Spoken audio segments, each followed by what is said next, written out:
코로나19 중앙재난안전대책본부 1차장 박능우 보건복지부 장관입니다. 10월 4일 국내 발생 확진자는 47명입니다. 그 가운데 수도권의 확진자는 35명이고 그 외 비수도권 지역은 12명입니다. 어제 사망하신 분은 한 분입니다. 고인의 명복을 빌고 유가족들에게 깊은 위로의 말씀을 드립니다. 코로나19 확산 이후 처음으로 맞이한 추석 명절 연휴가 이제 마무리되고 있습니다. 가족과 우리 모두의 안전을 위해 고향으로 이동을 자제하고 전화로 안부를 전하는 분들이 많으셨습니다. 또 이동하시더라도 고향집, 휴게소 등에서 방역수칙을 충실히 지키는 모습을 보여주셨습니다. 또 다른 유행 확산의 도화선이 될까 걱정하였던 개천절 집회도 다수가 밀집하는 행사가 열리지 않고 차분하게 잘 마무리되었습니다. 추석 연휴 기간 동안 적극적으로 방역에 협조해 주신 국민들께 깊은 감사의 말씀을 드립니다.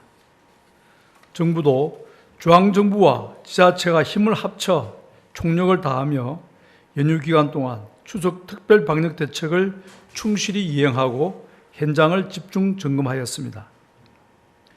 특히 여행객이 많았던 강원도와 제주도는 주요 관광지에 방역 요원을 배치하고 발열 검사와 진단 검사를 강화하는 등 방역 관리를 대폭 강화하였습니다. 교통시설, 여행지, 선별진료소 등 수많은 현장에서 연휴 기간 동안 쉬지도 못하고 애쓰신 관계자분들의 노고에 깊이 감사드립니다. 이번 추석 연휴는 전반적으로 우려했던 문제들이 나타나지 않고 대한민국의 하나된 힘을 느낄 수 있었던 소중한 기회였다고 생각합니다. 국민들과 관계자분들의 협조에 다시 한번 감사의 말씀을 드립니다. 국내 발생 환자 수는 전국적으로 50명 내외 수준으로 지속적으로 감소하고 있습니다. 특히 최근 2주간 일평균 환자 수는 66.5명으로 그전 2주간의 121.0명에 비해 크게 감소한 양상을 보이고 있습니다. 추석 연휴가 낀 지난 한 주는 일평균 57.4명으로 감소 추세가 이어지고 있습니다. 다만 연휴 기간의 검사량 감소 영향과 연휴 이동량 증가에 따른 감염 확산 시기 등을 고려한다면 이번 주 중반은 되어야 현 상황에 대한 정확한 평가가 가능할 것입니다. 감염 경로를 조사 중인 사례의 비율이 19% 내외인 점이나 병원과 학교 등에서 집단 감염이 이어지고 있다는 점도 우려할 만한 요인입니다. 이런 점들을 고려할 때 아직은 코로나19의 확산이 완전히 진정세로 돌아섰다고 판단하기에는 이런 상황이며 긴장을 늦출 수는 없습니다. 추석 특별 방역 기간은 연휴가 마무리된 이후에도 10월 9일 한글날을 포함하여 10월 11일까지 계속됩니다. 거리두기 조치가 길어짐에 따라 많은 분들이 지치거나 불편을 겪고 있고 생업에 피해를 겪고 계시는 분들도 많을 것입니다.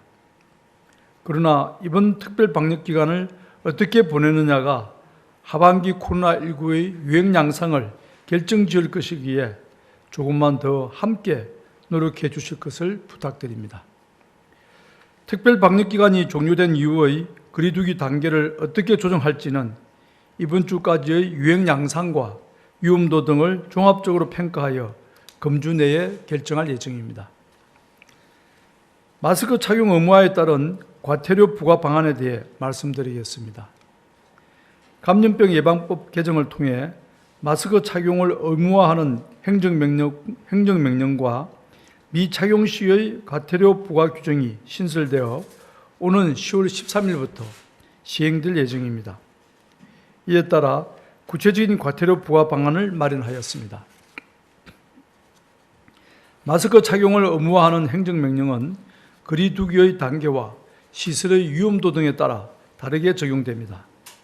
먼저 다중이용시설은 거리두기 단계별로 집합이 제한되는 시설의 사업주와 종사자, 이용자 등을 대상으로 단계적으로 적용됩니다. 불특정 다수가 이용하여 감염 확산의 우려가 많은 대중교통, 집회 시위장이나 감염 취약계층이 많은 의료기관, 요양시설, 주야간 보호시설은 거리두기와 무관하게 항상 시행될 것입니다. 착용 시 인정되는 마스크의 종류는 KF94, KF80, 비말 차단 마스크 등과 수술용 마스크, 천 마스크, 일회용 마스크가 모두 가능합니다. 다만 망사형이나 밸브형 마스크 또는 스카프 등의 옷가지로 얼굴을 가리는 것은 마스크 착용으로 인정하지 않습니다. 음식 섭취나 운동 경기, 공연을 할 때 등 과태료가 부과되지 않는 예외 상황도 상세하게 규정하고 안내를 강화할 것입니다.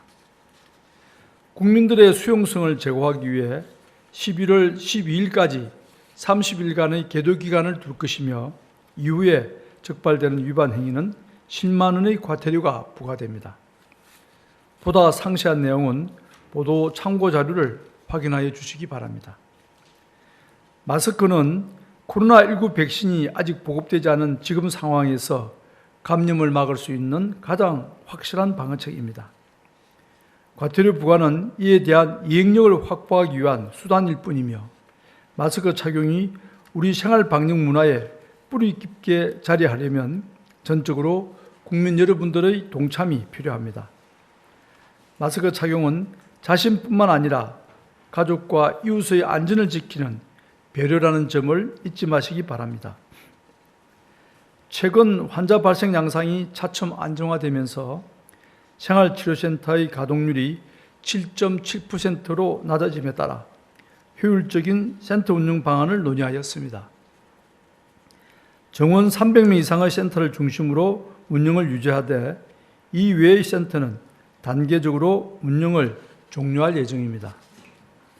단, 재유행 시에는 즉시 재가동이 가능하도록 시설과 장비는 유지하며 인력만 철수하게 됩니다. 또한 환자 발생 상황에 따라 생활치료센터를 즉시 가동할 수 있도록 예비지정제를 도입하는 방안도 검토하고 있습니다.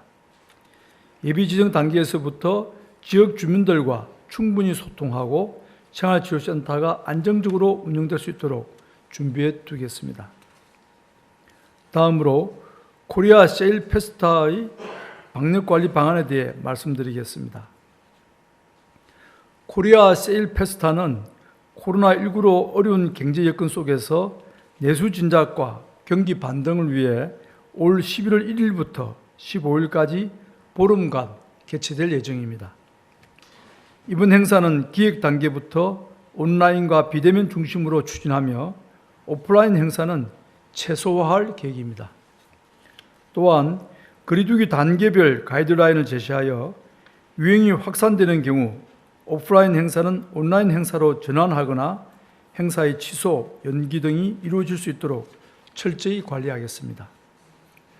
특히 지역의 축제나 공연 등 현장 행사는 행사장 내 방역관리자를 지정하고 드라이브스루 판매 등 비대면 운영을 검토하는 등 방역관리를 한층 강화하겠습니다. 방역적으로 안전하면서도 서민층의 어려움을 조금이나마 덜어드릴 수 있도록 최선의 노력을 기울여 준비하겠습니다. 코로나19는 이번 명절의 풍속도도 바꾸어 놓았습니다. 자식들 걱정에 이번에는 고향에 안 와도 된다는 말을 먼저 꺼내신 부모님들과 찾아가고 싶지만 걱정되는 마음에 전화로나마 안부를 전하는 자제분들의 이야기를 들으며 방역당국자로서 죄송스러우면서도 무척 감사한 마음이 들 따름입니다.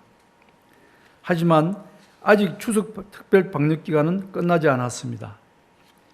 이제 이번 연휴 기간의 여파가 어느 정도일지 조금 더 지켜보아야 하는 상황입니다.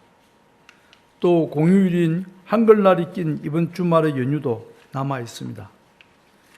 지금의 노력에 따라 확실한 진정세로 분위기를 전환하고 이를 이어나갈 수 있을지가 결정됩니다. 다음 주말까지 조금만 더 긴장하고 지금의 자세를 유지하여 주시기 바랍니다. 밀폐된 다중이용시설의 이용을 최대한 자제하고 항상 방역수칙을 철저히 지켜주십시오. 국민들 개개인이 생활 속에서 내가 최종적인 방역 책임자라는 태도를 보여주신다면 코로나19는 우리를 위협하지 못할 것입니다. 정부도 최선의 노력을 다하여 국민들께서 일상생활을 찾을 수 있도록 방역관리에 만전을 다하겠습니다. 감사합니다.